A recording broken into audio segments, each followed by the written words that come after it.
Midt-90'erne var den tid, hvor selvmord var familiens eget problem. Uanset at vi er et af verdens rigeste lande, så har vi stadigvæk brug for, at civilsamfundet også spiller en rolle. Jeg brugte virkelig mange timer herinde. Hvorfor har vi ikke sat det i gang for længst? Grundlæggende synes jeg, at livslinjen ligner sig selv. Er det jo så også som at føde en lille baby, når man åbner en ny afdeling? Livslinjen har med hjælp fra frivillige rådgivere hjulpet selvmordstruede danskere og deres pårørende siden 1995. Livslinjen, du taler med Anna. Først med telefonrådgivning og senere også med chat- og mailrådgivning. Over 300 rådgivere har 2 til 3 vagter om måneden, hvor de besvarer henvendelser fra mennesker med ondt i livet. Vi får op mod 250.000 henvendelser alene på vores telefonrådgivning om året. Og det tror jeg er et udtryk for, ikke at behovet er større, men simpelthen det, at livslinjen er blevet mere kendt, mere tilgængeligt, og så det, at det er blevet noget, man godt kan tale om. Og derved er vi også lykkedes langt hen ad vejen med at gøre det til en problematik, man faktisk også kan få hjælp til. Altså selvmordet i dansk politik i 93, 94, 95 var stort set ikke eksisterende som tema. Der var jo ikke nogen steder, hvor man kunne ringe hen og fortælle nogen om, hvordan man havde det. Og det havde Morten Thomsen gjort sig sine egne smertefulde erfaringer med, da han i 1992 forsøgte at begå selvmord. Og efterfølgende fra 92 til 94, så deltog jeg i debatten og egentlig synliggjorde, at det var sådan stort set ikke eksisterende i det offentlige system. Der har også været en myte om, at hvis man talte om selvmord, så risikerede man eller hvis man spurgte til selvmordstanker, så kunne man risikere ligesom at plante dem. Altså i 94-95, hvor livslinjen kommer til verden, der er jeg jo statsminister 200%. Og samtidig er det jo ikke mere end et års tid siden, jeg mister min datter. Hun er altid hos mig, og altid været det. Både før og efter hun tager sit eget liv. Der var en grund til, at det var mig, der startede i livslinjen, fordi jeg kom ved at selv forsøge selvmord, og jeg havde et engagement, som var ret. Altså, jeg ville have det her til at lykkes. Jeg husker, Morten fortalte mig om hans model og hans vision om at oprette en livslinje, som jeg kunne se med det samme, der var enormt behov for. Der var ikke så meget internet og de her ting, så det var i midt-90'erne noget med at gå på uddannelsesinstitutioner og så lægge nogle flyers ud og fortælle, at vi var startet op.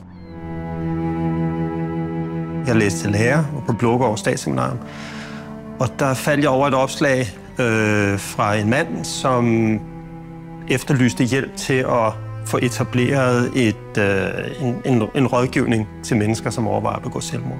På sådan et seminarie der i midt-90'erne, der hang altså opslag om snart sagt hvad som helst. Men grunden til, at jeg hæftede mig specielt ved det var ordet selvmord.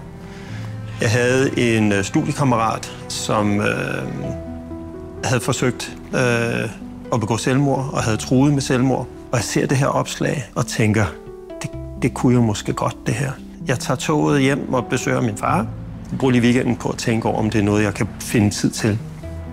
Og jeg tager så toget hjem tilbage til København om søndagen, og så er der en, der hopper ud foran det tog, jeg sidder i.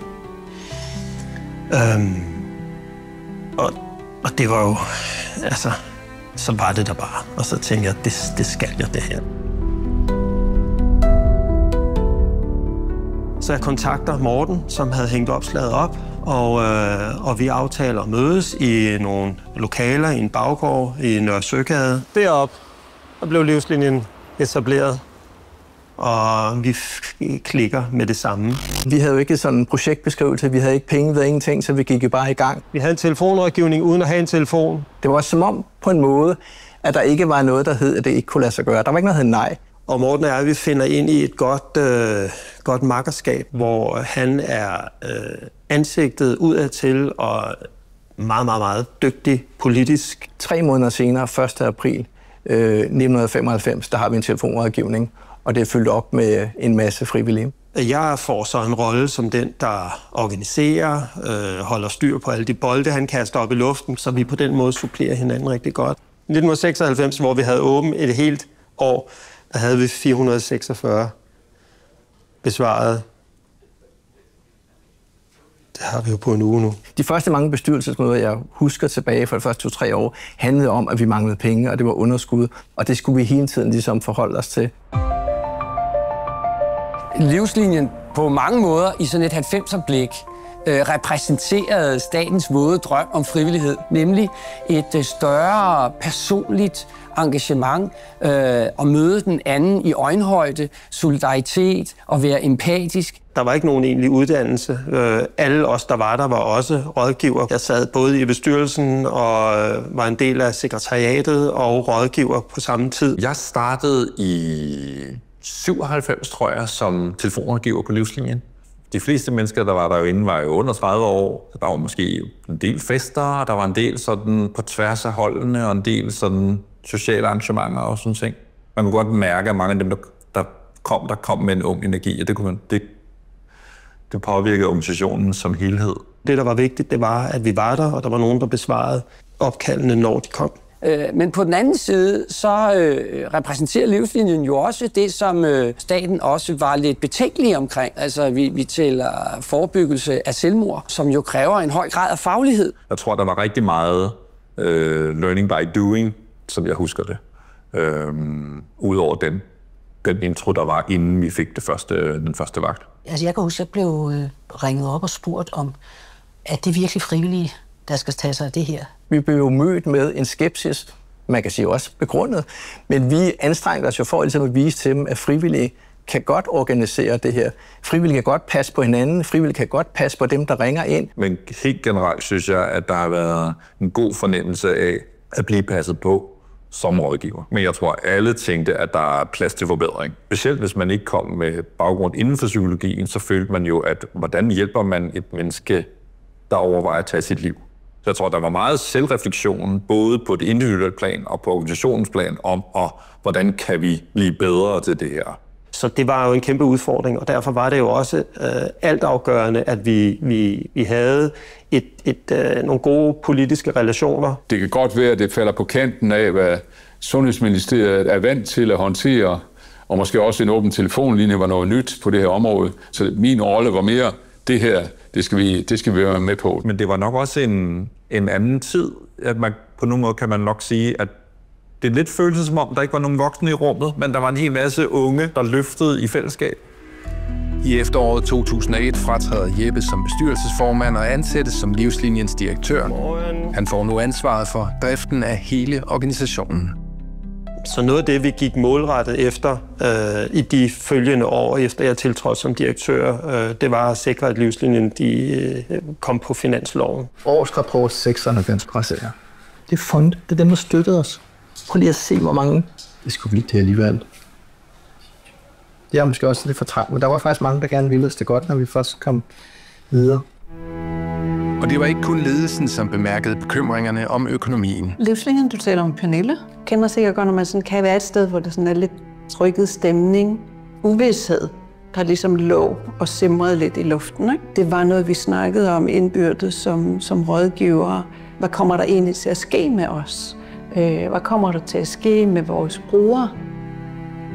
Jeg kan ikke huske, at der sådan har været noget, hvor vi har decideret manglet noget, eller... Og dog var der faktisk en julefest, som blev aflyst et år. Altså, jeg var klar over, at livslinjen var under pres. Jeg var klar over, at økonomien var den største udfordring.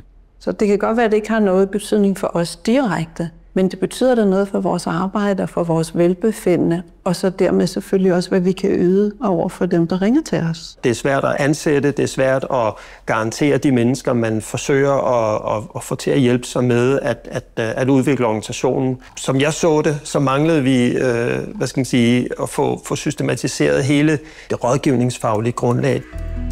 Derfor arbejder Morten og Jeppe hårdt på at få forbedret den økonomiske situation. Og det kulminerer så med, at politikerne sådan, som samlet flok i 2006 giver os en fast bevilling på finansloven. Der var det tydeligt, at skuldrene hos alle ligesom kom ned på plads. For Livslinien var det jo en blåstempling af vores arbejde. Det første, jeg gjorde, var at ansætte en psykolog, som kunne udvikle og strømline vores rekrutterings- og uddannelsesprogram. Livslinjen på den 10-årige periode udvikler sig jo, synes jeg, ret imponerende. For det første bliver Livslinjen jo en frontløber på den forskningsopsamling og implementering, som allerede var i gang på det tidspunkt. Og for det andet var seriøsiteten i livslinjen jo helt indlysende, imponerende.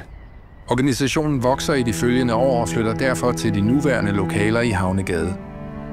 Imens kæmper man for, at rådgivningen også kan holde åbent om natten. Det skal vi lige have kigget på det her. Det er fra 2000, da vi første gang begyndte at tale om udvidelse af åbningstiden. Ja, og vi vurderede, at man skulle bruge 175 rådgivere, hvis man skulle have døgnåbent. Meget grundigt, også økonomien i det. Og der skete det, vidste jeg slet ikke, vi havde det der. Nu laver vi det her forsøg, for der er et behov, og fik faktisk politikerne med til i 2014 på en finanslov at give en bevilling til natåbning. Det har skabt store frustrationer, at regeringen er klar til at fratage Livslinien den økonomiske mulighed for at holde åbent om natten. Og jeg kan tydeligt huske Morten, hvor vred han var, og hvor fortvivlet han var over hele den måde, som det var håndteret på. Så må jeg da sige, så var det ikke mig, der skulle være formand mere, selvom jeg havde brugt så mange år af mit liv på at være på Livslinjen. Det ender med, at Livslinjen får en midlertidig bevilling, så natåbningen bliver gennemført som planlagt, men altså uden Morten. Efterhånden som vores økonomi blev bedre, jamen, så var det jo også muligt at få ansat flere mennesker til at hjælpe, og vi kunne fordele arbejdsbyrden lidt. Ikke kun sådan fordele arbejdsbyrden, men også sikre, at den faktisk lå hos nogen, der var fagligt kompetente til at løfte den.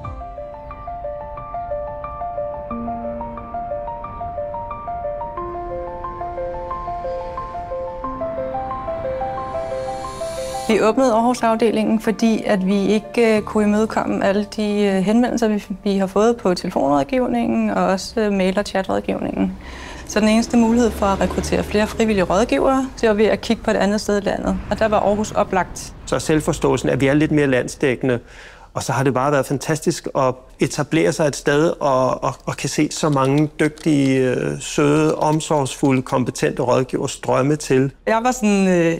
Jeg tror, vi kan rekruttere 100 i første hug, og det kunne vi ikke selvfølgelig. Så vi fik 16 frivillige rådgivere i første ombæring. Så har vi været stødt stigende. Jeg kunne se, nu er vi oppe på at have lige knap 50 rådgivere. Og det betyder, at vi både medarbejdermæssigt, men også rådgivermæssigt ikke kunne være i de gamle lokaler. Så det er jo en kæmpe succes.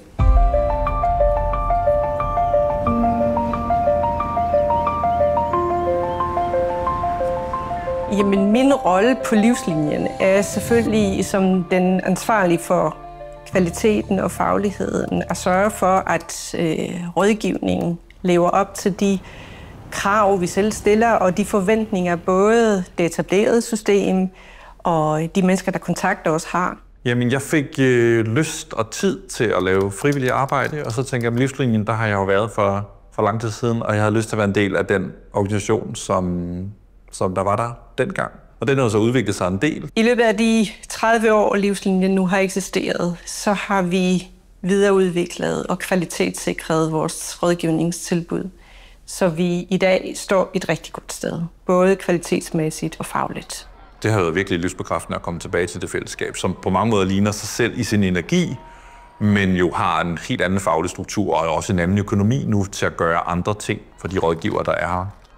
Altså, jeg tror, vi har de bedste rådgivere, man kan tænke sig. De er både fagligt kompetente og vidensbegærlige. De er enormt engagerede og deltager i mange arrangementer. De frivillige er grundstenen i Livslinjens arbejde, det er der ikke nogen tvivl om. Og det er den største gave at få lov til at arbejde sammen med så mange dygtige, kompetente og engagerede mennesker. Antallet af henvendelser til Livslinjen er stigende. Vi får op mod 250.000 henvendelser alene på vores telefonrådgivning om året. Jeg tror desværre ikke, at Livslinjen er en af de organisationer, hvor man kan sige, at vi har sejret og kan lukke og slukke. Derfor har vi stillet et sidste spørgsmål til alle de medvirkende. Ja, der er brug for Livslinjen i fremtiden. Ja. Ja. Ja, bestemt. Ja. Ja. Ja. Ja. De er jo eksistentielt på kanten af, om de nu synes, de skal fortsætte deres liv eller ej. Det er en helt anden grundlæggende udfordring. Og den kan velfærdsstaten ikke rigtig samle op i tide. Og derfor bliver der ikke mindre brug for Livslinjen, der bliver mere brug for Livslinjen.